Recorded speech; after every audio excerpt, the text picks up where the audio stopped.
पहले आप लोग ये वीडियो देखिए. गामदी साहब ने बात की है कि तरावी तो इस्लाम में है ही नहीं है, तो हजरत उमर ने शुरू की है. हजरत उमर ने तरावी शुरू की है, जिस तरह से शुरू की इससे पहले हमें अबू बकर के दौर में ये नहीं मिलती. और नबी सल्लल्लाहु अलैहि वसल्लम ने भी ख़त्म की है तरावी, 3 दिन पढ़ाई, उसके बाद आपने कहा कि ये फ़र्ज ना हो जाए. हजरत उमर ने शुरू की. यहीं से हमारा भी अहले हदीस से इख्तिलाफ भी इसी बेस पे शुरू होता है. हम ये कहते हैं कि अगर आपने तरावी को मानना है हदीस की रोशनी में, तो हदीस में तरावी का सबूत नहीं है बल्कि तरावी की नफी है.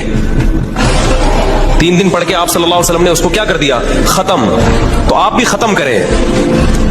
समझते हैं ना? आप एक भी रकत ना पढ़े. उन्हें तहज्जुद है 8 रकतें अफल तरीके से इंफरादी जो जितनी पढ़ना चाहिए. और अगर आप उमर रजी अल्लाह तआला अन्हु के अमल को बेस बनाते हैं तो फिर उमर रजी अल्लाह तआला ने 20 पढ़ी है. अगर तुम हजरत उमर को नबी से अफजल मानते हो तो पढ़े जाओ तरावियां.